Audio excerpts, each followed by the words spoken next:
மகாத்மா காந்தி அவர்கள் ஜவஹர்லால் நேரு தான் பிரதமர் ஆக்கியிருக்காரே தவிர அவர் பிரதமர் பதவிக்கு வரணும்னு இல்லை. போன தடவை ஒரு 300 கோடி ரூபா கிட்ட திமுக செலவழிச்சது. நீங்க கணக்கு வச்சிருக்கீங்களா? இல்ல 300 கோடி செலவு பண்ணது நீங்க பாத்தீங்களா? காங்கிரஸோடைய முழு இதுல தான் இந்த முன்னால ஈரோடு தேர்தலை ஜெயித்தது காங்கிரஸ் இல்லையா? அப்படிதான் சொல்ல வரீங்க. இவர் தான் அந்த சார் அவங்க சொல்லல. யார் அந்த சார்னா கேள்விதான் கேக்குறாங்க. ஏங்க அது தெரிஞ்சாதானே சொல்ல முடியும். இப்ப பொள்ளாச்சியில என்ன நடந்தது? யார் எல்லாரும் உடனே பொள்ளாச்சி இஷ்யூ யாருமே நியாயப்படுத்தல. நான் இப்ப பொள்ளாச்சி மாமனை பத்தி பேசல, மாமனுடைய மகனை பத்தி நவீன பத்தியும் பேசல. இப்ப நம்ம பேசுறது யார் அந்த சார்? அப்ப நீங்க பேசியிருக்கலாமே, அது பொள்ளாச்சி மாமனா இல்ல பொள்ளாச்சி நவீனா? சார் அதெல்லாம் சரியில்லைன்னு தானே உங்களுக்கு போட்டு போட்டு இங்க கொண்டு இருக்குது. மாண்புமிகு முதல்வர் அவர்கள் இன்றைக்கு பெண்களுக்கான அரசாங்கத்தை நடத்துகிறார்.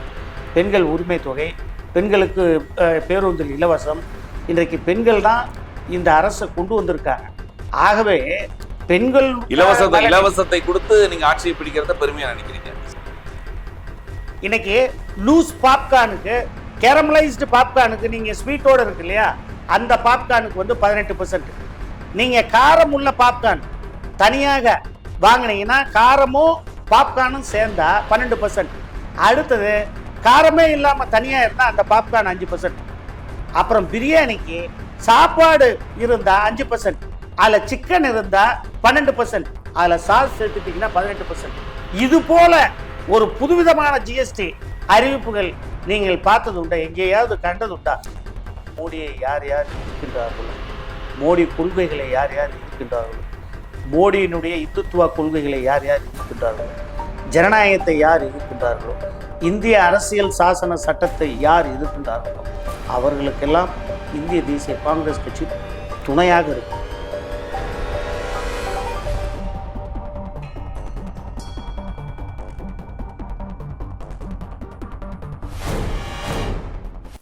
வணக்கம். இது ப்ராம்ப்ட்லி நியூஸ் தமிழின் நேர்காணல் நிகழ்ச்சி. இந்த நிகழ்ச்சியில் கலந்து கொண்டு தன்னுடைய கருத்துக்களை தெரிவிப்பதற்காக தமிழ்நாடு காங்கிரஸ் கமிட்டியினுடைய தகவல் அறியும் உரிமை சட்டத்தினுடைய மாநில தலைவர் வழக்கறிஞர் கனகராஜ் அவர்களை சந்திக்கவிருக்கிறோம். வணக்கம் சார். வணக்கம். வணக்கம். எப்படி இருக்கீங்க? நல்லா இருக்கேன் சார். நல்லா இருக்கேன். பிலேட்டட் பொங்கல் விஷயம் சார். மிக்க நன்றி. இப்போ ஈரோடு கிழக்கு தொகுதியிலிருந்து காங்கிரஸ் இதோட 2 தடவை காங்கிரஸ் நின்னது இல்லையா? முதல்ல திருமக நீவர் இருந்தாரு, அதுக்கப்புறம் அவர் 2 பேரும் இடைத்தேர்தலை, 3வது தடவை 2வது இடைத்தேர்தல் சந்திக்குது, 3வது தேர்தலை சந்திக்குது. காங்கிரஸ் நிற்க வேண்டிய தொகுதியை ஏன் விட்டு கொடுத்தது காரணம் என்ன? காங்கிரஸ் என்பது விடுதலை போராட்ட இயக்கத்திற்காக பாடுபட்ட ஒரு இயக்கம். இதுல நீங்க ஆதியில பாத்தீங்கன்னா திரு மகாத்மா காந்தி அவர்களே விடுதலைக்காக பாடுபட்டதில் முக்கிய தலைவர், பெரும்பங்காற்றியோர், தேசத்தந்தை என்று பெற்றவர், பட்டத்தை பெற்ற மகாத்மா காந்தி அவர்கள் ஜவஹர்லால் நேரு தான் பிரதமர் ஆக்கியிருக்காரே தவிர அவர் பிரதமர் பதவிக்கு வரணும்னு இல்லை. ஸோ காங்கிரஸை பொறுத்தவரையிலும் பாரம்பரியம் இருக்கு. காமராஜர் வழியில் பக்தவச்சலம் நிறைய தலைவர்களை, நல்ல தலைவர்களை நாட்டுக்கு உருவாக்குவோம். ஸோ விட்டு கொடுப்பது என்பது இந்திய தேசிய காங்கிரஸ் கட்சியில் ரத்தத்தில் ஏற்கனவே இருக்கிறது. பிசி சந்திரகுமார் போன்ற ஒரு தியாகிகளை உருவாக்குறதுக்காக நீங்க விட்டு கொடுத்துட்டீங்கன்னு வச்சுக்கலாமா? விசி சந்திரகுமார் என்பவர் விட்டு கொடுத்தோமே சொன்னா, இப்ப அவங்க தாத்தாவெல்லாம் ஏற்கனவே காங்கிரஸ்ல இருந்தவங்க, சொந்த போராட்டத்துல கலந்துக்கிட்டவங்க. அந்த அடிப்படையில கூட நாங்க விட்டு கொடுக்கலாம் என்று சொல்லலாம். தியாகிகள் தான். தமிழ்நாடை பொறுத்தவரையிலும் நம்ம மூதாதையர்கள் இப்போ விடுதலை போராட்டத்துல பங்கேற்காதவங்க யாரு? இந்திய தேசிய காங்கிரஸ் நீங்க தொகுதியை விட்டு கொடுக்குறீங்கன்னா திமுகவுக்கு ஒரு அடிபணிஞ்சிட்டீங்கன்ற மாதிரி ஒரு இல்லைங்க. அடி பணிஞ்சுக்கிட்டே பணியிறோன்றது தவறான வார்த்தை. அடி பணியிறது இல்லை, அன்புக்கு கட்டுப்படுறோம். இப்ப திமுக ஆசைப்படுறாங்க, நாங்க எங்க கேண்டிடேட்டை போடுறோம், 2 முறை போட்டோம், பாவம் இதுக்கப்புறமும் நம்ம ஒரு நெருடல் இருக்கு, ராசி இல்லை. சில நேரங்களில் காங்கிரஸ் கட்சிக்கு இப்போ நாங்களே சொல்றோம் இல்லைங்க, அந்த வீட்டில் ஏற்கனவே 2 இழப்புகள் ஏற்பட்டிருக்கு. ஸோ அதனால கூட அந்த வீட்டை தாண்டி உங்களுக்கு வேற கேண்டிடேட் இருக்காங்க. மக்கள் ராஜன் நிறைய பேர் கேண்டிடேட்ஸ் அங்கேயே பொட்டன்ஷியல் செலவு பண்றதுக்கு கொஞ்சம் பயம்ன்ற மாதிரி தகவல் வருது. இல்லைங்க, செலவுல போன தடவை ஒரு 300 கோடி ரூபாய் கிட்ட திமுக செலவழிச்சது. நீங்க கணக்கு வச்சிருக்கீங்களா? இல்ல 300 கோடி செலவு பண்றது நீங்க பாத்தீங்களா? மனித பட்டியலாம் அடிச்சாங்கல்ல சார். மனித பட்டியலில் புகார் வந்தது இல்லையா? ஏங்க, எதிர்கட்சி என்பது இன்றைக்கு ஆளும் கட்சி மீது எப்போதுமே வசைப்பாடுகின்ற ஒரு இயற்கையான புகாரை தான் தவிர அது வந்து உண்மையான புகார் என்பதை நீங்கள் அங்கு இருக்கின்ற மக்கள் யாராவது உங்களிடம் புகார் கொடுத்தார்களா? அப்படி ஏதாவது செய்தி வந்ததுண்டா? சோ மீடியால பல உங்களுக்கு போட்டோக்களோட வந்தது சார். ஜே நியூஸ் சொல்லியிருக்கோம், ஜே நியூஸ் சொல்லியிருக்கோம், ஜெயா பிளஸ் சொல்லியிருக்கோம். இந்த நியூஸ் சன் டிவி சொல்லாது, கலைஞர் டிவி சொல்லாது. ஏங்க பாலிமர் இருக்கு, அதுலயே சொல்லி அதெல்லாம் சொன்னாங்களே இல்லையே? சொல்ல பாலிமர்ல கூட மனித பட்டிகள் அடைச்சிருக்காங்க. அதாவது புது டெக்னிக் திமுக யூஸ் பண்ணது. முதல்ல திருமங்கலம் ஃபார்முலா மாதிரி மனித பட்டியல் அடைக்கிற ஒரு ஃபார்முலாவை யூஸ் பண்ணி தான் ஜெயிச்சாங்க அப்படின்ற மாதிரி ஒரு தகவல்கள் நிறைய வந்தது. அப்போ எனக்கு தெரிந்த சகோதரர் டிடிவி தினகரன் அவர்கள் ஒரு இடைத்தேர்தல் சந்திச்சார். ரூபா நோட்டு 20 ரூபா நோட்டு அப்படி சொல்லிங்களா? நீங்க செஞ்சா சொல்லித்தானே தரணும். அதாவது அதுல உண்மைத்தன்மை இருக்கணும், ஆதாரபூர்வமாக புகார்கள் இருக்கணும், எலெக்ஷன் கமிஷன் எஃப்ஐஆர் ஃபைல் பண்ணியிருக்கணும், அது கோர்ட்ல ஆக்ஷன் எடுத்திருக்கணும். காங்கிரஸ் காங்கிரஸோடைய முழு இதுலதான் இந்த இதுக்கு முன்னால ஈரோடு தேர்தல ஜெயிச்சது காங்கிரஸ் இல்லையா? அப்படிதான் சொல்ல வரீங்க. காங்கிரஸ் கூட்டணி, இந்திய கூட்டணி, திமுக இந்திய காங்கிரஸ் கூட்டணி, அதனால நல்ல கெமிஸ்ட்ரி இருக்கு, அதனால ஜெயிக்கிறோம், அவ்வளவுதான். வேற என்ன இருக்கு? இங்க திமுக மேல வைக்கப்படுற பல்வேறு விமர்சனங்களுக்கு கூட்டணி கட்சியான நீங்க என்ன பதில் சொல்றீங்க? என்னை பொறுத்தவரையிலும் இன்னொரு கூட்டணி கட்சியான கம்யூனிஸ்டுகள் நேரடியா குற்றம் சாட்டுறாங்க. நாங்களும் தான் நேரடியா குற்றம் சாட்டுறோம். எதை கேட்கணுமோ, மக்கள் பிரச்சனைக்கு, பால் பிரச்சனையாக இருந்தாலும் சரி, மின்சார பிரச்சனையாக இருந்தாலும் சரி, சொத்து வரி பிரச்சனையாக இருந்தாலும் சரி, அண்ணா யூனிவர்சிட்டி விஷயத்துல, அண்ணா யூனிவர்சிட்டி பிரச்சனையில நான் இப்ப அண்ணா யூனிவர்சிட்டி பிரச்சனையில மாண்புமிகு முதல்வர் அவர்கள் சட்டசபையில அவர் சொன்ன வாசகத்தை மீண்டும் ஒரு முறை நான் சொல்ல விரும்புகிறேன். அதாவது உண்மையான குற்றவாளியை உடனடியாக தண்டிக்கின்ற அரசு. நீங்கள் யார் அந்த சார் என்று கேள்வி கேட்டு சட்டை அணிந்து வந்தீர்கள். உங்களுக்கு தெரிந்தால் யார் அந்த சார் என்று சென்னை உயர்நீதிமன்றம் ஒரு கமிட்டி அமைத்திருக்கின்றது. அந்த உயர்நீதிமன்ற கமிட்டியிடம் நீங்கள் பெயர் அளிக்கலாம், நாங்கள் உடனடியாக நடவடிக்கை எடுக்கிறோம் அப்படின்னு. இவர்தான் அந்த சார்னு அவங்க சொல்லல, யார் அந்த சார்னா கேள்விதான் கேக்குறாங்க. ஏங்க அது தெரிஞ்சாதானே சொல்ல முடியும். இப்ப பொள்ளாச்சியில என்ன நடந்தது? எல்லாரும் உடனே பொள்ளாச்சி இஷ்யூ யாருமே நியாயப்படுத்தல. யாரு? ஆமா, நீங்க பொள்ளாச்சி எதிர்த்தவங்க எல்லாம் இப்ப இந்த விஷயத்துல கார்த்திக் சார் நான் சொல்றேன், பொள்ளாச்சி விஷயத்துக்கும் இதுக்கும் ஜஸ்ட் கம்பேரிசன் தான். நம்ம ஸ்டெர்லைட்டை கம்பேர் பண்ண வேண்டாம், சாத்தான்குளத்தை கம்பேர் பண்ண வேண்டாம், வெறும் இந்த விஷயத்த மட்டும் கம்பேர் பண்ண, மணிப்பூரை கம்பேர் பண்ண வேண்டாம். ஏன் மல்யுத்த வீராங்கனை வினோத் போகத் அவர்களை கம்பேர் பண்ண வேண்டாம், சாக்சி மாலிக் அவங்கள கம்பேர் பண்ண வேண்டாம், ஹாத்ராஸை கம்பேர் பண்ண வேண்டாம், உன்னாவ் ரேப் கேஸ் அதை கம்பேர் பண்ண வேண்டாம். ஏன் இப்ப உத்தரப்பிரதேசல, ஹரியானால 135 ரேப் ஒரு நாளைக்கு நடக்குது, அதெல்லாம் கம்பேர் பண்ண வேண்டாம். பாஜக ஆளுங்க தமிழ்நாட்டு கேஸ் சென்னையில நடக்கிறத விட்டு நீங்க வந்து யூபி. அப்படியா? சரி, அப்ப சென்னையில் நடக்கிறதே நம்ம பேசுவோம். ஐஐடி 2019ல நீங்க ஃபாத்திமா என்ற மாணவி தற்கொலை செய்து கொண்டார். அப்ப என்ன பண்ணாங்க அந்த அரசாங்கம்? அப்புறம் விமானத்துல பாசிச கட்சி பாஜக ஒலிகேன்னு ஒரு மாணவி வெளிநாட்டுல இருந்து வந்து விமானத்துல சொன்னாங்க. அப்போ அந்த சோஃபியா, ஆமா, தமிழிசை சவுந்தரராஜன் உடனே கூப்பிட்டு இபிஎஸ் கவர்மெண்ட்ல எஃப்ஐஆர் போட்டாங்க. எஃப்ஐஆர் ஃபைல் ஆச்சு. ஏர்போர்ட் ஒரு எஃப்ஐஆர், கவர்மெண்ட் ஒரு எஃப்ஐஆர். இப்ப சோஃபியா மாணவிக்கு அன்னைக்கு என்ன பண்ணாங்க? 4 மாணவிகள், 60 மாணவிகள் பொள்ளாச்சியில 60 மாணவிகள் பாலியல் துன்புறுத்தல் ஆயிட்டு எஃப்ஐஆர் போடல. இத்தனைக்கும் அதுல பாதிக்கப்பட்ட பெண் கீதான்னு நினைக்கிறாங்க பேர், கீதா சபரிராஜன் அவங்களோட அண்ணனை கூட்டிட்டு போய், சகோதரனை கூட்டிட்டு போய் 4 அதுல பாதிக்கப்பட்ட குற்றவாளிகளை நேரடியா போலீஸ் ஸ்டேஷன்ல கொண்டு போய் காவல் நிலையத்துல ஒப்படைச்சாங்க. என்ன பண்ணாங்க அன்னைக்கு? காவல் நிலையத்துல உடனே அவங்க ரிலீஸ் பண்ணிட்டாங்க. அப்போ ஒரு யார் அந்த சார் அங்க ஒருத்தர் இருந்தார். அந்த சாரை பத்தி நான் இப்ப பொள்ளாச்சி மாமனை பத்தி பேசல, மாமனுடைய மகனை பத்தி நவீனை பத்தியும் பேசல. இப்ப நம்ம பேசுறது யார் அந்த சார். அப்ப நீங்க பேசி இருக்கலாமே, அது பொள்ளாச்சி மாமனா இல்ல பொள்ளாச்சி நவீனா? சார் அதெல்லாம் சரியில்லைன்னு உங்களுக்கு ஓட்டு போட்டு இங்க கொண்டு இருக்குது. திருப்பி நாங்களும் அதே இல்லையே. நீங்க கம்பேர் பண்ணீங்கன்னா அண்ணா யூனிவர்சிட்டி பொறுத்தவரையிலும் நான் என்ன சொல்ல விரும்புறேன்னா, அதாவது உண்மையான தோழமை இந்திய தேசிய காங்கிரஸ் கட்சியாக, கூட்டணி கட்சியாக நான் பேசுவது என்னவென்றால், ஞானசேகரன் என்பவர் திமுகவில் இருந்தாலுமே, அமைச்சருடன் நெருங்கிய தொடர்பு இருந்தாலுமே, அமைச்சரை சந்தித்து வட்ட செயலாளராக இருந்தாலுமே கட்சியை விட்டு எடுத்துள்ளார்கள். அவரை குண்டாசில் அடைத்துள்ளார்கள். எஃப்ஐஆர் போடப்பட்டுள்ளன. சிறையில் அடைக்கப்பட்டார். அதன் பிறகு அசம்பிளியில இமிடியேட்டா லாவை அமெண்ட்மெண்ட் பண்ணி 64, 65, 70, 71 என்ற மிகுந்த அழுத்தத்துக்கு பிறகு இல்ல பிஎன்எஸ் மிகுந்த அழுத்தத்துக்கு பிறகு எதிர்க்கட்சி போராட்டங்களுக்கு சார், அழுத்தமெல்லாம் இல்லை சார். மாண்புமிகு முதல்வர் அவர்கள் இன்றைக்கு பெண்களுக்கான அரசாங்கத்தை நடத்துகின்றார். பெண்கள் உரிமை தொகை, பெண்களுக்கு பேருந்தில் இலவசம், இன்றைக்கு பெண்கள் தான் இந்த அரசை கொண்டு வந்திருக்காங்க. ஆகவே பெண்கள் இலவசத்தை கொடுத்து நீங்க ஆட்சியை பிடிக்கிறத பெருமையா நினைக்கிறீங்க சார். இலவசம்னு சொல்றீங்க, அது இல்லைங்க சார். இலவசம் என்னதான் கொடுத்தாலும் ஒரு மனிதனையும் ஒரு மனிதர்களை நீங்க வசமாக்கிட முடியாது. நீங்க இலவசத்தை கொடுத்து தமிழக மக்களை நம்ம வசமாக்கிடுறோம்னு நீங்க சொல்றது தமிழக மக்கள் மேல ஸ்ட்ரைட்டா குற்றச்சாட்டு வைக்கிறீங்க இல்லையா? அப்படி எடுத்துக்கலாமா? தமிழக மக்கள்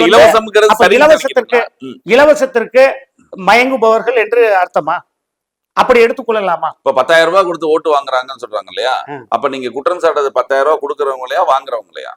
நான் என்ன சொல்றேன்னா, நீங்க இப்ப வாங்குபவர்களை குற்றம் சுமத்துகிறீர்களா இல்ல கொடுப்பவர்களை குற்றம் சுமத்துகிறீர்களா? கொடுக்கறதும் தப்புன்ற, வாங்குறதும் தப்புங்க. அப்போ இப்போ அந்த மாதிரி ஒரு இருக்கு ஒரு சிச்சுவேஷன் 10,000 ரூபாய் கொடுத்து ஒருத்தர் வாங்குறாங்க. இப்ப அப்படி பார்த்தோமே ஆனால் இன்றைக்கு 7 முறை ஆட்சியில் இருந்த அதிமுக திமுகவை விட அதிகமாக அவர்கள் கட்சியிலும் பணம் நிதி இருக்கின்றது, செலவு செய்யும் ஆற்றலும் இருக்கின்றது. காங்கிரஸ்ல கூட தான் இருக்கு. காங்கிரஸ்ல இல்லையே, அதான் அக்கௌண்டே ஃப்ரீஸ் ஆகி போய் கிடக்கு. எங்க விட்டாரு? மத்திய மைனாரிட்டி பாஜக பாரத பிரதமர் என்ன வேலை? இப்ப மட்டும் உங்களுக்கு மைனாரிட்டி பாஜக, இங்க திமுக மைனாரிட்டி திமுகன்னு ஜெயலலிதா சொல்லும்போது மட்டும் உங்களுக்கு பேசாம இருந்தீங்க. எங்க பேசாம இருந்தோம்? நாங்க அப்பவுமே ஏத்துமே. ஏங்க திமுக மைனாரிட்டி திமுக அப்படின்னு சொன்னா தவறு, மைனாரிட்டி பிஜேபின்னு சொன்னா சரி. சரிதானே? அப்ப இதுவும் சரிதானா? அப்ப அன்னைக்கு காலகட்டத்துக்கு சரிதான், இன்னைக்கு காலகட்டத்துக்கு சரிதான். ஏங்க இந்தியா என்பது வேறு, தமிழ்நாடு மாநிலம் என்பது வேறு. அன்னைக்கு மைனாரிட்டியில நாங்க இருந்தாலும் கெமிஸ்ட்ரியோட இருக்கிறோம். இன்னைக்கு மத்திய மைனாரிட்டி பாஜக ஆட்சியில திரு நிதிஷ்குமார் அவர்களையும் இப்படிதான் எல்லாரும் சந்திரபாபு நாயுடு அவங்க 2 பேரும் என்ன அவங்களை நிர்பந்தப்படுத்துறாங்க? யாருக்குங்க? எல்லாரும் சொன்னீங்க முதல்ல ஆரம்பிக்கும் போது 2 பேர் உடனே ஆட்சியை கவுக்கிறதுக்கு எல்லா வேலையும் பார்ப்பாங்க, அவங்கள மீறி எதுவும் செய்ய முடியாது அப்படின்னு சொன்னீங்க. அவங்களுக்கு முக்கியமான கேபினட் கூட கொடுக்கல, அவங்க கேட்ட கேபினட் கூட கொடுக்கல. அதுக்குதான் இப்ப 1,85,000 கோடி கொடுத்து அமராவதியும் போலாவரம் ப்ராஜெக்டும் ஆன் பண்ணிட்டாரு ஆந்திராவில். இப்போ ஒரு 55,000 கோடி ஒரு மாநில வளர்ச்சிக்காக செய்யக்கூடியது, ஒரு மாநில வளர்ச்சிக்காக. அப்ப தமிழ்நாடு மாநிலம் உங்களுக்கு அக்கறை இல்லையா? ஏன் தமிழ்நாட்டுக்கு கொடுக்கலன்னு நீங்க கேள்வியே கேட்கலையே. பிஜேபி ஓட்டு போடலாங்கிறதுனால தமிழ்நாடு கொடுக்கல. ஆமா, அததான் குற்றம் சுமத்துற. இன்னைக்கு நீங்க கோவாவை எடுத்துக்கங்க, மகாராஷ்டிராவை எடுத்துக்கங்க, உத்தரப்பிரதேசம் எடுத்துக்கங்க. இன்னைக்கு ஜிஎஸ்டியில ஒரு தனிப்பட்ட மனிதனாக வருமான வரி இன்னைக்கு நம்ம கட்டுறது 25,000 ரூபாய் கட்டுறோம். நமக்கு செலவுன்னு தமிழ்நாட்டுக்கு அவங்க திருப்பி அளிப்பது பார்த்தோமே ஆனால் 9,000. அவ்வளவுதான். ரயில்வேல பட்ஜெட் ஒதுக்கல, ஹைவேஸ்ல பட்ஜெட் ஒதுக்கல. இன்னைக்கு தமிழ்நாடு பின்தங்கி இருக்கிறதுக்கு காரணம் என்ன? சென்ட்ரல் கவர்மெண்ட் அசிஸ்டன்ஸ் கடந்த நீங்க தமிழ்நாடு மிகப்பெரிய முன்னேற்றமா இருக்குன்னு சொல்றாரு, நீங்க பின்தங்கி இருக்குன்னு சொல்றாரு. அதாவது மத்திய நிதியில நம்ம பின்தங்கி இருக்கோம், வாங்குறதுல பொருளாதாரத்துல பின்தங்கி இருக்கும். மத்திய அரசாங்கத்திடமிருந்து நமக்கு நியாயமாக நாம் கட்டிய வரிகள் எல்லாம் கணக்கு போட்டு பார்த்தோமே ஆனால் 1 ரூபாய்க்கு 21 காசு தான் மத்திய அரசு நமக்கு கிராண்டுகளாகவும் நிதிகளாகவும் கொடுக்குது. அது ஊரறிந்த உண்மை.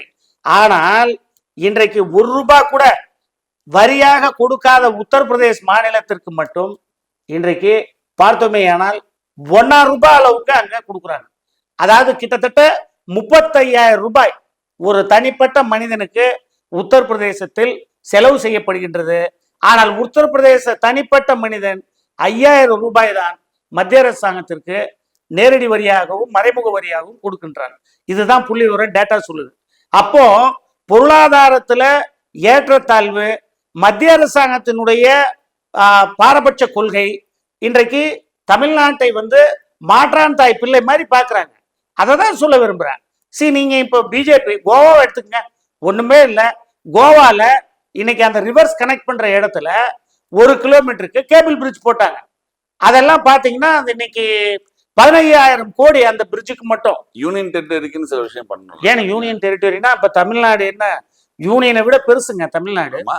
பாண்டிச்சேரி. அப்ப யூனியன் டெரிட்டரினா யூனியன் ஆஃப் இந்தியா, தமிழ்நாடுன்னா ஃபெடரல் தனிநாடு ஆஃப் இந்தியாவா? சரி, 14 வருஷத்துக்கு முன்னால தமிழகத்துக்கு எல்லாமே காங்கிரஸ் அரசாங்கம் செஞ்சது. கொடுத்தது நீங்க பாருங்க. கிண்டியில இப்ப பெரிய பிரிட்ஜ் வந்தது, மதுரையில பைபாஸ் வந்தது, மதுரை டு திருச்சி பைபாஸ் வந்தது, புதுக்கோட்டை பைபாஸ் வந்தது, கோயம்புத்தூர் பைபாஸ் வந்தது. வாஜ்பாய் பீரியட்ல போட்டது சார். ஏங்க வாஜ்பாய்க்கு முன்னாடி நேஷனல் ஹைவேஸ் இன்ட்ரோடியூஸ் பண்ணது யாரு? அந்த திட்டத்தை, தேசிய நெடுஞ்சாலை திட்டத்தை கொண்டு வந்தது ஜவஹர்லால் நேரு. தமிழகத்துல டோல்கேட் அந்த தங்க நாற்காலி சாலை கொண்டு வந்தது வாஜ்பாய் கவர்மெண்ட்ல தானே. அப்ப தங்க நாற்காலி சாலைக்கு முன்னாடி எங்குமே சாலைகள் இல்லையா? தார் ரோடு இல்லையா? கிராம சாலைகள் இல்லையா? இந்திரா காந்தி சாலை அமைக்கும் திட்டம் இல்லையா? ஜவஹர்லால் நேருனுடைய தேசிய நெடுஞ்சாலை திட்டங்கள் இல்லையா? நெடுஞ்சாலைத்துறை அமைச்சர் இல்லையா? கொண்டு வந்தது பிளானிங் கமிஷன் ஆஃப் இந்தியாவை கொண்டு வந்து தேசிய நெடுஞ்சாலை ஒரு துறையை உருவாக்கி அதை அமைச்சர் உருவாக்கியது யார்? இல்ல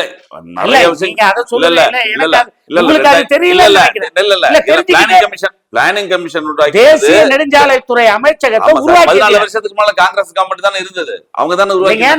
நான் 47க்கு பிறகு சொல்றேன். 47ல இருந்து பண்டித ஜவஹர்லால் நேருல இருந்து அண்ணா இந்திரா காந்தி, திரு ராஜீவ் காந்தி, எல்லாமே அதுக்கப்புறம் அரசாங்கத்துல இருந்தது. ஜிஎஸ்டி கொண்டு வந்தது காங்கிரஸ், எல்லாமே திட்டங்களை, நல்ல திட்டங்களை, மக்களுக்கு பயனுள்ள திட்டங்களை கொண்டு வந்தது காங்கிரஸை தவிர மக்களை துன்புறுத்தும் திட்டங்களை எந்த திட்டத்தையும் இந்திய தேசிய காங்கிரஸ் கொண்டு வரல. நீட்டும் உங்க வீட்டுல தான் வந்தது. ஏங்க நீட் கொண்டு இன்ட்ரோடியூஸ் பண்ணியிருந்தாலும் இன்னைக்கு அருமை தலைவர் ராகுல் காந்தி இந்த ஓட்டிங் மிஷின், நீங்க எதிர்க்கிற ஓட்டிங் மிஷினே நீங்க தானே கொண்டு வந்தது. என்னங்க ஓட்டிங் மிஷினே நீங்க தானே கொண்டு ஓட்டிங் மிஷினை நான் கொண்டு வர நல்ல மிஷினை நீங்க அதை நொல்ல மிஷின் ஆக்கி உங்களுக்கு ஃபேவரா பண்ணிக்கிறீங்க. அதை நீங்க பண்றீங்க. இப்ப நாங்க உங்களை மாதிரி இப்ப 55% ஓட்டு வந்து 6 மணிக்கு இருந்தது, 7 மணிக்கு 65% ஓட்டு போலாவது. இத மகாராஷ்டிராவில பண்ணீங்க. நீங்க கொண்டு வந்த திட்டத்தை நீங்களே எதிர்க்கிறதுங்கிறது. திட்டங்களை நாங்க கொண்டு வந்ததை எதுக்கவே இல்லை. அதை நல்ல முறையா இன்ட்ரோடியூஸ் பண்ணா நாங்க எதுவும் சொல்ல மாட்டோம். நீங்க என்ன சொன்னீங்க? 15 லட்சம் கருப்பு பணம் இருக்கு, நான் வெளிநாடுகள்ல இருந்து எடுத்துட்டு வரேன்னு சொன்னீங்க. எடுத்துட்டு வந்தீங்களா? இல்ல. அதுக்கப்புறம் டிமானிட்டைசேஷன்ல இந்த பிளாக் மணி எல்லாம் சர்க்குலேஷனை கட் பண்ணி நான் அப்படியே 35 லட்சம் கோடி இந்திய கஜானாவை கொண்டு வருவேன்னு சொன்னீங்க. கொண்டு வந்தீங்களா? இல்ல. நீங்க அந்த திட்டமும் ஃபெயிலியர். ஜிஎஸ்டி உங்களுக்கு மக்களுக்கு பிரச்சனை இல்லாம ஒரு 18%, 12%ல ஒரு 5% அந்த மாதிரி கிராஜுவலா ஏத்துங்கன்னு சொன்னோம். 28%. இன்னைக்கு லூஸ் பாப்கார்னுக்கு, கேரமலைஸ்டு பாப்கார்னுக்கு நீங்க ஸ்வீட்டோட இருக்கு இல்லையா, அந்த பாப்கார்னுக்கு வந்து 18%. நீங்க காரம் உள்ள பாப்கார்ன் தனியாக வாங்கினீங்கன்னா காரமும் பாப்கார்னும் சேர்ந்தா 12%. அடுத்தது காரமே இல்லாம தனியா இருந்தா அந்த பாப்கார்ன் 5%. அப்புறம் பிரியாணிக்கு சாப்பாடு இருந்தா 5%, அதுல சிக்கன் இருந்தா 12%, அதுல சாஸ் சேர்த்துட்டீங்கன்னா 18%. இது போல ஒரு புதுவிதமான ஜிஎஸ்டி அறிவிப்புகள் நீங்கள் பார்த்தது உண்டா? எங்கேயாவது கண்டது உண்டா? ஜிஎஸ்டி கொண்டு வந்து இன்றைக்கு எம்எஸ்எம்இ செக்டார் இந்தியா முழுவதும் 3 லட்சம் எம்எஸ்எம்இ செக்டார் மூடப்பட்டிருக்கு. தமிழ்நாட்டில் இன்னைக்கு மின்சார கட்டணத்துக்கு மட்டுமல்ல, ஜிஎஸ்டி பிரச்சனைக்காகவே 3000 தொழிற்சாலைகள் எம்எஸ்எம்இ செக்டார்ஸ் மூடப்பட்டிருக்கு. இதுதாங்க நிலைமை. அன்எம்ப்ளாய்மெண்ட் அதிகமா இருக்கு. இன்னைக்கு நீங்க சொன்னீங்க, அதாவது ஆட்சிக்கு வந்தவுடன் ஓராண்டிற்கு 2 கோடி பேருக்கு இளைஞர்களுக்கு வேலை வாங்கி தருவேன் என்று உத்தரவாதம் அளித்தீங்க. கொடுத்திருக்கீங்களா? சொல்லுங்க கார்த்திக் சார், நீங்க சொல்லுங்க. கொடுத்தாங்களான்னு கேக்குறேன். இல்ல கொடுத்தாங்க. இவ்வளவு சிக்கல்கள் இருந்தும் திருப்பி மீனவர்களுக்கு மோடியை ஜெயிக்கிறார் 3வது தடவை. எது 3வதா ஜெயிக்கலீங்க? 0.3 3.0 இல்ல. நீங்க என்ன கணக்கு போட்டாலும் அவரே நீங்க தேர்தலை பாருங்க. தேர்தல் நடக்கும்போது, தேர்தலினுடைய இது ரிசல்ட் வரும்போது 2.5 வருடம் என்ன இருந்தது? 242 இந்த ஆண்டையும் 393 அந்த ஆண்டையும் அப்படியே வச்சுக்கிட்டு மெயின்டைன் ஆச்சு 6 மணி வரலாம். இதான் இந்த கதை. தேர்தல் அதிகாரி, தலைமை தேர்தல் அதிகாரி நியமனத்திலேயே தவறு. அதை நியமனம் பண்ணும்போது மாண்புமிகு பாரத பிரதமரும் எதிர்கட்சி தலைவரும் உச்சநீதிமன்ற தலைமை நீதிபதியும் இருக்கணும். அதையவே மாத்திருக்காங்க. இன்னைக்கு பிளானிங் படி தான் அவங்க ஜெயிச்சாங்கன்றீங்க. அப்படி பிளானிங் படி ஜெயிச்சிருந்தாங்கன்னா அவங்க அசால்ட்ட மெஜாரிட்டி எடுத்துக்கலாமே. ஆமாங்க, நீங்க மெஜாரிட்டி மக்கள் புரிச்சு வந்துடும், தெரிஞ்சு போயிடும், சாயம் வெளுத்து போயிடும். எங்க வந்து உங்களுக்கு தெரியும் பிஜேபி எங்கெல்லாம் வந்து பிஜேபிக்கு ஒரு ஹேண்ட் இருக்கோ, எங்க இன்ஃப்ளூயன்ஸ் இருக்கோ, அந்த இடத்துல தானே கொண்டு வர முடியும். இப்ப தமிழ்நாட்டுல கொண்டு வந்து இப்ப டிஎம்கே பிஜேபிக்கு ஒரு ஓட்டு கூட இல்ல, அந்த இடத்துல கொண்டு வர முடியுமா? கொண்டு வந்திருக்கலாமே. எது ராமர் கோயில் இருக்க இடத்துலயே ஃபரிதாபாத்லயே தோத்து போனாங்களே. ஏன் ராமர் கோயில் கட்டினதுனால ஜெயிப்பாங்க? அங்க இன்ஃப்ளூயன்ஸ் பண்ணல அவங்க. ராமர் கோயில் கட்டினதுனால ஒட்டுமொத்த உத்தரப்பிரதேச ஓட்டும் தனக்கு வந்து ஓட்டும் அவங்களுக்கு வரும்னு அவங்க நினைச்சாங்க. அது வந்து தவறு. இல்ல இன்னொரு பிரச்சனை இல்லைங்க, இன்னொரு பிரச்சனைங்க. ஏன் ஜெயிக்க வைக்கல தெரியுமில்ல? உத்தரப்பிரதேசல இன்னைக்கு நீங்க வந்து பாராளுமன்ற உறுப்பினர்கள் அதிகமா ஜெயிக்க வச்சிருந்தா பிரதமர் வந்து மாண்புமிகு மைனாரிட்டி மத்திய பாஜக பிரதமர் நரேந்திர மோடி இல்ல, யோகி ஆதித்யநாத் தான் பிரதமர். யோகி ஆதித்யநாத் எங்க பிரதமர் பதவிக்கு வந்துடக்கூடாதுன்னு அங்கேயே அவங்க எந்த விதமான இதுவும் செய்யாம இயற்கையா நடக்கட்டும்னு விட்டாங்க. அதுல யோகி கேண்டிடேட் யோகி ஆதித்யநாத்துக்கும் மோடிக்கு கூட தெரியாத விஷயத்த நீங்க தான் சொல்றீங்க. ஆமாங்க. இப்போ ஆஸ் பர் RSS பைலா வந்து 75 வயதுக்கு வந்து விட்டால் அவர்கள் எந்த பதவியிலும் இருக்கக்கூடாது. நீங்க குஜராத் முதலமைச்சர் அதே போல ரிட்டையர்மெண்ட் கொடுத்தாங்க. திரு LK அத்வானிக்கு ரிட்டையர்மெண்ட் கொடுத்தாங்க. திரு முரளி மனோகர் ஜோஷிக்கு ரிட்டையர்மெண்ட் கொடுத்தாங்க. ஆனா 75 வயதை தொட்ட மாண்புமிகு மைனாரிட்டி பாஜக பிரதமர் நரேந்திர மோடி அவர்களுக்கு ரிட்டையர்மெண்ட் கொடுக்கணும். போன செப்டம்பர்ல 75 ரிட்டையர் ஆகல. அதுக்கு அவங்க கேண்டிடேட்டை திரு நிதின் கட்கரி அவர்களையும் திரு பட்னாவிஸ் அவர்களையும் அதில் முதலிடத்தில் இருந்த யோகி ஆதித்யநாத் அவர்களையும் கொண்டு வர வேண்டும் என்று இன்றைக்கு பாசிச RSS இயக்கம் முடிவெடுத்திருந்தது. இதுல அந்த இயக்கத்திற்கு மாறாக நீங்க சொல்ற நிதின் கட்காரி, இவர் யோகி ஆதித்யநாத் எல்லாருமே பாத்தீங்கன்னா வாரிசு அப்படின்றதுல வரல அவங்க இல்லையா? வாரிசு அப்ப பொய்ஸ் கோயில் யாரு? இல்லைங்க, பொய்ஸ் கோயில் யாரு? இல்ல சார், நான் இது ஒரு தலைமைக்கு சொல்றேன். தலைமைக்கு வாரிசு இல்லன்னு சொல்லுங்க. ராஜ்நாத் சிங் இருக்காரு, ராகுல் காந்தி பிரியங்கா மாதிரி நேரடி வாரிசு அரசியல் இவங்க யாரும் கிடையாது. வாரிசு அரசியல்ல இப்ப நீங்க பாஜகவுல 35 தலைவர்கள் கிட்ட அவங்களோட பசங்க இந்தியா முழுவதும் MP-யா இருக்காங்க, MLA-வா இருக்காங்க. நான் உங்களுக்கு வேணும்னா அந்த பட்டியல் தனியா தரேன். நான் தலைமைக்கு தான் சொல்றேன். ஏங்க அப்புறம் ஒவ்வொரு கட்சியிலயும் அவருக்கு அதுக்காக அந்த பிள்ளைகள் வரக்கூடாதுன்னு நம்ம யாரும் சொல்லல. தலைமைக்கு ராகுல், பிரியங்கா, அந்த காந்தி குடும்பத்தை தவிர வேற யாருக்கும் இடமில்லை அப்படின்ற ஒரு குற்றச்சாட்டு இருக்கு இல்லையா? ஏங்க கட்சி தலைமைக்கு வருவதற்கு கட்சியினுடைய உயர்மட்ட குழு டிசைட் பண்ணுது. ஆட்சிக்கு வருவதற்கு அது தனிப்பட்ட முறையில டிசைட் பண்ணுது. இந்திய தேசிய காங்கிரஸ் கட்சியை பொறுத்தவரையிலும் இன்றைக்கு நாங்க வந்து ஒரு தலித் சமுதாயத்தை சார்ந்தவர்களை இன்றைக்கு இந்திய தேசிய காங்கிரஸ் கட்சியினுடைய தலைவராக அறிவிச்சிருக்கோம். ஜனாதிபதியவே ஆக்கியிருக்காங்க. என்ன நீங்க ஆக்குனீங்க? பார்லிமெண்ட் பில்டிங் இனாகரேஷனுக்கு கூப்பிட்டீங்களா சொல்லுங்க. அடுத்தது அயோத்தியாவில் ராம் டெம்பிளுக்கு எங்க நடத்துறீங்க? கூப்பிட்டீங்களா அவங்க? ஏன் இல்ல இவ்வளவு கார்த்திக் சார், நீங்க எப்பவுமே நீங்க கேட்கிற கேள்வி ஒரு 10 ஒரு 20 கேள்விக்கு நான் பதில் சொல்றேன். என்னோட 2-3 கேள்வி பதிலே தரமாட்டேன்றீங்க. கேள்வி மட்டுமே கேட்கறீங்க. நீங்க தான் சொல்ல முர்முவை ஏன் பாராளுமன்ற கட்டிடத்தின் துவக்க விழாவிற்கு அழைக்கப்படவில்லை? ஏன் அயோத்தியா கோயிலில் கட்டும் போது அவர்களை அழைக்கப்படவில்லை? எதற்காக சொல்லுங்க கார்த்திக் சார், எதற்காக? சார் நீங்க அழைக்காதவங்கள தான் கேட்கணும், நான் உங்கள்கிட்ட தான் கேட்கணும். அழைக்காத கேட்கணும்னா அப்புறம் ஒரு பத்திரிகையாளரா உங்க தர்மம் இருக்கு. பிஜேபி காரங்கிட்ட கேட்போம் ஏன் அழைக்கலன்ட்டு. பிஜேபி தான் கேட்க முடியும். இப்ப நான் என்ன கேட்கிறேன்னா, சரி இந்த வாரிசு சரி பரவாயில்ல, பிஜேபி காரனா நானே பதில் சொல்றேன். ஏன்னா இப்ப அவங்க வந்து சனாதன தர்மம், இந்து தர்மம், ஒரு விடோவை நம்ம எப்படி கூப்பிடுறது? ஒரு பெண்ணை, அதாவது தலித் சமுதாயத்தை சார்ந்த ஒரு ஜனாதிபதியை நாம் எப்படி அழைப்பது? இதெல்லாம் அவங்க ஏற்கனவே அவங்க இந்து தர்மத்துல இருக்கு, RSS-னுடைய பைலாவில் இருக்கு. ஸோ அவங்க பெண்ணியம் போற்றப்படுகின்ற பெண்ணியத்தை பற்றி பேசுகின்ற வாய்க்கிலேயே பேசுகின்ற அண்ணாமலை இந்துத்துவா பத்தி காங்கிரஸ் பேசவே இல்லையா வட மாநிலத்துல? ஏங்க இந்துத்துவா என்பது நாங்க சொல்றோம், இந்தியன் என்பது வேறு, இந்து என்பது வேறு, இந்துத்துவா என்பது வேறு. அருமை தலைவர் ராகுல் காந்தி இப்ப நல்ல பிராமணர்னு சொன்னாரு. ஏங்க பிராமணன் தான், பிறப்பால் பிராமணன். அவர்கள் வீட்டுல ஃபிரோஸ்கான் காந்தி இருக்காரு. இன்னைக்கு அண்ணன் இந்திரா காந்தியினுடைய கணவர் யார்? ஃபிரோஸ்கான் காந்தி. ஃபிரோஸ்கான் அவர் மகாத்மா காந்தியால் தத்தெடுக்கப்பட்டு இந்து முறைப்படி முதலில் கர்வாப்சி செய்யப்பட்ட ஒரு திருமணம், புரட்சிகரமான திருமணம் அண்ணன் இந்திரா காந்தியினுடைய திருமணம். அதாவது இஸ்லாமிய இனத்தை சார்ந்தவரை இந்துவாக மாற்றி தத்தெடுக்கப்பட்டு இந்து முறைப்படி இந்து கலாச்சாரப்படி திருமணம் செய்து கொண்டார் அன்னை இந்திரா காந்தி, ஃபிரோஸ்கான் காந்தி. இவங்க சொல்ற கர்வாப்சிக்கு முன்னாடியே நாங்க பண்ணிட்டோம். ஸோ நான் இப்ப எதுல டிபேட் ஆகுறேன்னா உங்களுக்கு சொல்ல விரும்புறேன், இந்துத்துவா என்பது சனாதானம், இந்த மாதிரி வேதம், மனுஸ்ருதி இதை பேசுறது தான் இந்துத்துவா. இந்துஸ் என்பது இன்றைக்கு வெள்ளையர்களால் அனைத்து ஜாதியினரையும் இந்து மதத்தினர் என்று கிளாசிஃபை செய்யப்பட்ட ஒன்று. நாங்கள் இந்துக்களுக்கு எதிரானவர்கள் அல்ல, கோயில் செல்பவர்களுக்கு எதிரானவர்கள் அல்ல. இன்றைக்கு இஸ்லாமியர்களும் அவர்களுடைய சடங்குகளை பின்பற்றலாம், அதே போல கிறிஸ்தவர்கள் பின்பற்றலாம், பௌத்த மதத்தை சார்ந்தவர்கள் பின்பற்றலாம், சீக்கிய மதத்தை சார்ந்தவர்கள் நம்பிக்கையில் பின்பற்றலாம். நாங்கள் நம்பிக்கைக்கு எல்லாம் குறுக்கே இல்லை. சனாதானம் என்பது அந்த சன்னிதானத்தில் எங்களை உள்ளே நுழையக்கூடாது என்று கூறுகின்றார்கள், அதைத்தான் எதிர்க்கின்றோம். ஒரு சிற்பி அந்த சிலையை வடிக்கும் வரை அவன் கையில் இருக்கின்றது. ஒரு கோயில் கட்டுகின்ற அந்த சிட்டால் கிரக அந்த உள்ள கர்ப்ப கிரகத்துல எல்லாமே கட்டுறாரு, செய்யறாரு.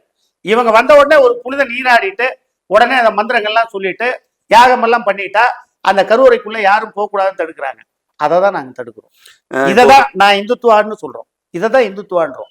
பெண்களை உள்ள விடக்கூடாது. இல்ல இவ்வளவு வலிமையாக இருந்த ஒரு இப்போது வலிமையில் கொஞ்சம் சற்று குறைஞ்சிருந்தாலும் இந்தியா கூட்டணி மூலமா மீண்டும் ஒரு மிகப்பெரிய ஒரு வெற்றியெல்லாம் அடைஞ்சது இல்லையா? மீண்டும் அதாவது இந்தியா கூட்டணி அப்படிங்கிறது இன்றைக்கு அதே போன்று இருக்கிறதா? ஏங்க இந்தியா கூட்டணி இப்ப வலுவா சரத்பவார் ஒண்ணு சொல்றாரு.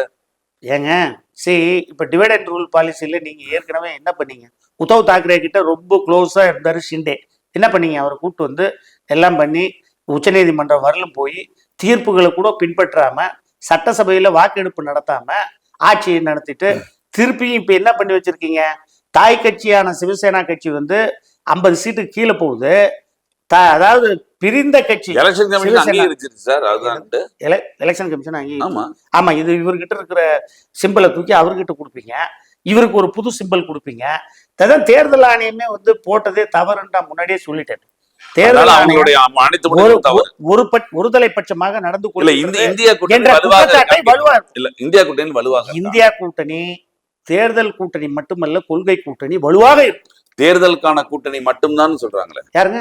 அதுல அங்கம் வகிக்கிறவங்க எல்லாரும் தேர்தலுக்கான கூட்டணியை தவிர மாநிலங்களுக்கு இப்ப டெல்லியில என்ன ஆமாங்க, நான் சொல்றேன். இப்ப கேரளாவிலயும் நாங்க இப்போ கம்யூனிஸ்டை எதிர்க்கிறோம், கம்யூனிஸ்டை எதிர்த்து நாங்க தான் ஆட்சிக்கு வரோம். அந்த இடத்துல எங்களுடைய கொள்கை மாநிலம் சார்ந்து அந்த இடத்தினுடைய இன்றைக்கு கொள்கையை சார்ந்து கேரளாவினுடைய மாநிலத்திற்காக நாங்கள் ஒரு கொள்கை நிலைப்பாட்டை எடுக்கின்றோம். அதனாலே இன்றைக்கு கம்யூனிஸ்ட் கட்சியை எதிர்க்கின்றோம். அதுல அவங்க ஒன்றும் தவறு சொல்லி இன்றைக்கு வயநாட்டில் ஜெயிச்சிருக்கோம். இன்றைக்கு எங்களுடைய ஏற்கனவே ஜெயிச்சது தானே, அவர் ரிசைன் பண்ணதுக்கு அப்புறம் இப்ப அதை விட அதிகமா ஜெயிச்சிருக்கோம் இல்லையா? அதே போல நீங்க எங்களுடைய பாலிசி இப்ப டெல்லியில எடுத்துக்கங்க. வயநாட்டுல உங்களுக்கு எதிராகன்றவர்கள் யாரு? பிஜேபி நின்றாங்க, கம்யூனிஸ்ட் கம்யூனிஸ்டோட நீங்க இருக்கீங்க இங்க கூட்டு. ஆமாங்க, நான் அதை தான் சொல்ல வரேன். மாநிலத்துக்கு மாநிலம் வேறு பிரச்சனைகள் அதிகமா தானே வரும். இல்லைங்க, மாநிலத்துக்கு ஒரே அஜெண்டா மோடி எதிர்க்கிறது மட்டுமே உங்க அஜெண்டா. எங்க அஜெண்டா மோடியை யார் யார் எதிர்க்கின்றார்களோ, மோடி கொள்கைகளை யார் யார் எதிர்க்கின்றார்களோ, மோடியினுடைய இந்துத்துவ கொள்கைகளை யார் யார் எதிர்க்கின்றார்களோ, ஜனநாயகத்தை யார் எதிர்க்கின்றார்களோ, இந்திய அரசியல் சாசன சட்டத்தை யார் எதிர்க்கின்றார்களோ அவர்களுக்கெல்லாம் இந்திய தேசிய காங்கிரஸ் கட்சி துணையாக இருக்கும், இணையாக இருக்கும். எங்களுக்கு ஆட்சி அதிகாரம் முக்கியமல்ல. எங்களுக்கு தற்போது நடக்கின்ற மத்திய மைனாரிட்டி பாஜகவினுடைய பாசிச ஆட்சி, இந்துத்துவ ஆட்சி வேறு இருக்கப்பட வேண்டும். இந்திய மக்களுக்கு பொருளாதார சுதந்திரம் வேண்டும், இந்திய மக்களுக்கு உணவு சுதந்திரம் வேண்டும், இந்திய மக்களுக்கு அவர்கள் நினைப்பதை பேசுகின்ற சுதந்திரம் வேண்டும், எழுத்து சுதந்திரம் வேண்டும். இன்றைக்கு எல்லா விதத்திலையும் பார்த்தோமே, ஆனால் வேலை வாய்ப்பு இல்லை. யார் பிரதமர் முடிவு பண்ணிட்டு தேர்தல் நின்றுவீங்க இனிமே? ஏங்க பிரதமர் யாருன்னா எங்களுக்கு அது ஒரு பொருட்டே அல்ல. எங்களை பொறுத்தவரையில் பாஜகவினுடைய மத்திய மைனாரிட்டி பாஜக ஆட்சியை அப்புறப்படுத்த வேண்டும். இந்திய மக்களுக்கு அவர்களுடைய பிரச்சனைகளை அதுதான் தாங்கி அதை உயிரோட்டமாக வைத்து நாங்கள் இன்றைக்கு இந்திய தேசிய காங்கிரஸ் கட்சியை வழிநடத்துகின்றோம். அதுதான் எங்கள் கொள்கை. தமிழ்நாட்டுல பெரியாரை பற்றி தொடர்ந்து சர்ச்சைகள் வந்துகிட்டே இருக்கு. அவருடைய பார்வையில அவர் ஒரு கருத்தை சொல்றார். பெரியார் அவர்கள் விமர்சனத்துக்கு அப்பாற்பட்டவரா? யாருங்க பெரியார்? அதாவது இப்ப கார்த்திகை அவர்கள் தனிப்பட்ட விமர்சனத்திற்கு அப்பாற்பட்டவரா அல்லது கார்த்திகை நான் தனிப்பட்ட முறையில் விமர்சனம் செய்யலாமா? தனிப்பட்ட விமர்சனத்துக்கு யாருமே அவர் பெரியார் திசை திருப்புறாரு. கொள்கைகளை பத்தி பேசுறாரு. கொள்கைகளை பத்தி இவர் பேசவே இல்லைங்க. நான் என்ன சொல்றேன்னா, இப்போ இவர் பேசுறாரு, பெரியாரை வந்து திட்டுறாரு. இப்ப பெரியாரை திட்டணும்னா பெரியாரோட கொள்கைகளை, இந்த சித்தாந்தங்களை திட்ட வேண்டும். பெரியார் கொள்கைகளை சித்தாந்தங்களை பெரியாரை திட்டக்கூடாது. அதான் நம்ம சொல்றோம். அவர் என்ன சொன்னாரோ அதை அவர் சொல்றேங்கிறார். என்ன அவர் சொன்னார்? அவர் சொன்னது அவர் என்னங்க ப்ரூஃப் இருக்கு? அவர் விடுதலையிலையும் குடியரசுலையும் அவர் நாட்கள் போட்டு டேட் போட்டு எழுதி இருக்கிறது அவர் சொல்றேங்கிறாரு. அவர் தனிப்பட்ட ஒன்றும் சொல்லலைங்க. இன்றைக்கு பெரியார் அவர்கள் இல்லைன்னா நீங்களும் நானும் இல்லை, தமிழ்நாட்டுல சமூக நீதி இல்லை. சரி, அதுக்கு முக்கிய காரணம் என்னன்னா 1878 நீதி கட்சி துவங்கப்பட்டது. TM நாயர் அவர்கள், தியாகராய செட்டியார், டி நகர் இருக்குல்ல, தியாகராய செட்டியார், டாக்டர் நடேசன முதலியார், பனகல் ராஜா, இவங்க எல்லாம் ஏன் அன்னைக்கு வந்து பிராமணர் அல்லாதவர்கள் ஒரு சங்கத்தை கொண்டு வந்து வாக்குரிமை இல்லை. என் வாக்குரிமை யாருக்கு இருந்தது? அன்னைக்கு வந்து ஓட்டு போடுற உரிமை ஒன்லி பிராமின்ஸுக்கு, படிச்சவங்களுக்கு தான் இருந்தது. அடுத்தது நில சுவந்தார்களுக்கு இருந்தது, ஜமீன்தார்களுக்கு இருந்தது. அதை எதிர்த்து தோத்துட்டாங்க 4 பேரும். செல்வந்தர்களாக இருந்தாலும் படித்தவர்களாக இருந்தாலும், ஏன் அதாவது அவர்களுடன் சேர்ந்து பார்ப்பனவர்களுக்கு நண்பர்களாக இருந்தாலும் அவர்களுடைய வாக்குன்னு வரல, தோத்துட்டாங்க. அதை எதிர்த்து ஆரம்பிக்கப்பட்டது ஜஸ்டிஸ் பார்ட்டி. ஜஸ்டிஸ் பார்ட்டி தான் இன்னைக்கு தமிழ்நாட்டுல முதல் விதையை விதைச்சவங்க. கல்வி உரிமை வேண்டும், எல்லோருக்கும் சமமான கல்வி, எல்லோருக்கும் வேலை வாய்ப்பு, எல்லோருக்கும். நீங்க தேர்தலில் தேசிய பார்வை கொண்ட எப்படி நீங்க ஒரு திராவிட சித்தாந்தத்தை ஏங்க, நல்ல சித்தாந்தம் எங்க இருந்தாலும் நம்ம ஏத்துக்கணுங்க, அதுதான் உண்மை.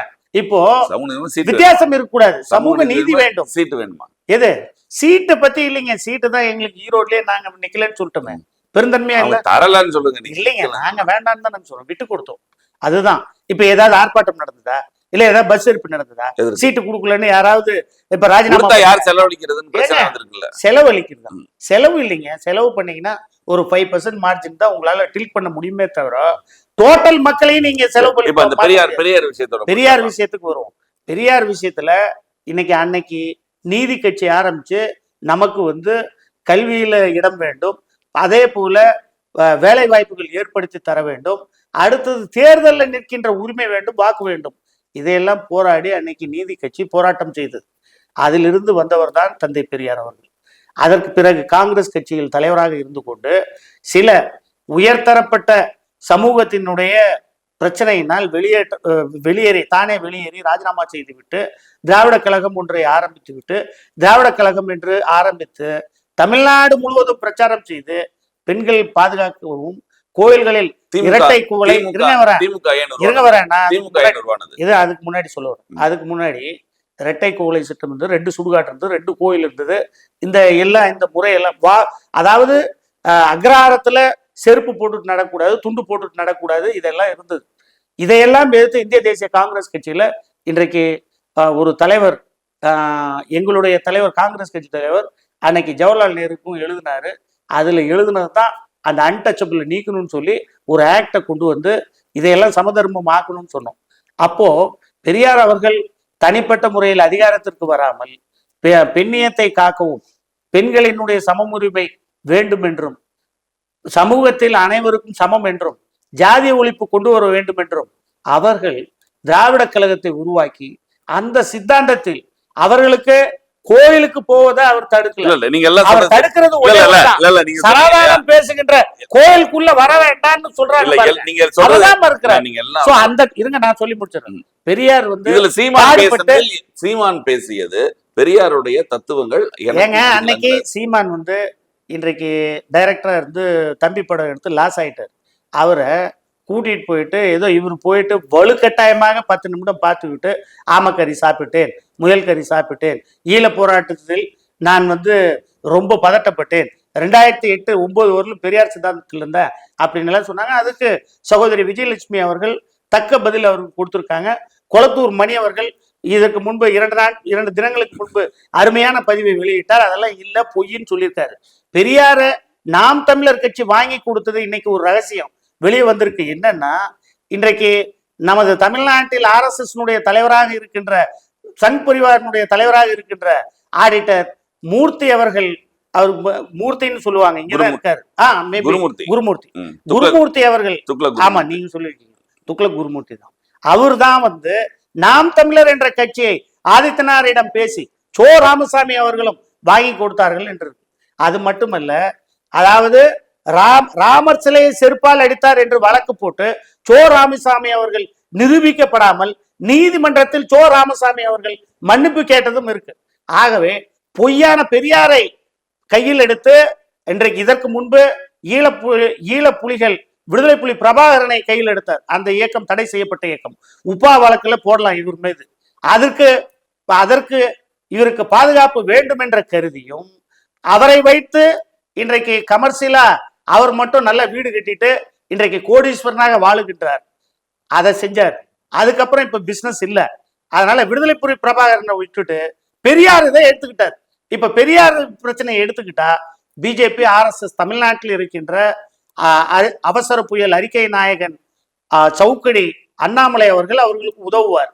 அந்த நோக்கில இன்னைக்கு இவர் பெரியார கையில் எடுத்திருக்காரு. இவருடைய கட்சி வருகின்ற தேர்தலில் இருக்காது. எல்லாமே திரு விஜய் கட்சிக்கு போயிடுவாங்க. இவரு அரசியல்ல அனாதையாக்கப்பட்டு தமிழ்நாட்டில் நாம் தமிழர் என்று ஒரு கட்சியில் நாம் மட்டும்தான் இருப்போம், நான் தமிழன் அப்படின்னு அவர் மட்டும்தான் சொல்லிட்டு திரிவாரே தவிர நாம் தமிழர் கட்சி 26 இருக்காது. பெரியாரை அவர் அவமானப்படுத்தியதை இந்த நேரத்திலே இந்திய தேசிய காங்கிரஸ் கட்சி, அவர் காங்கிரஸ் கட்சி தலைவராக இருந்த காரணத்தினாலும், அதாவது திராவிட கழகத்தை வைக்கம் போராட்டம் பல போராட்டங்கள் நடத்தி எந்த அதிகாரத்திற்கும் வராமல் தங்களை உட்படுத்தி கொண்டு அவரை தியாகம் செய்து கொண்டு தமிழக மக்களின் நலனில் அவர் நீதி கட்சியினுடைய பரிணாமத்தை வளர்த்தெடுத்த காரணத்தினால் காமராஜர் வளர்த்தெடுத்தாரு. அதுக்கப்புறம் தந்தை பெரியார் வளர்த்தெடுத்தாரு. அதற்காக நான் அவரை இழிவுபடுத்துவதை இந்த நேரத்திலே இந்திய தேசிய காங்கிரஸ் கட்சியின் சார்பாக கண்டிக்கின்றேன். அதே நேரம் பிஜேபி RSS நம்பி சென்ற கட்சிகள் எல்லாம் அடையாளம் தெரியாமல் போய்விடும். அது போல இவர்களுக்கு வருங்காலங்களில் அடையாளம் தெரியாமல் தான் போகும் என்று இந்த நேரத்தில் கூறிக்கொள்ள கடமை. மிக்க நன்றி. வரும் தேர்தலில் உங்கள் ஆர்வம் எப்படி ஜெயிக்கிறது பலிக்கிறது என்று பார்ப்போம். பார்க்கும் நிகழ்ச்சியில் கலந்து கொண்டு தங்கள் மேலான கருத்துக்களை தெரிவித்ததற்கு நன்றி.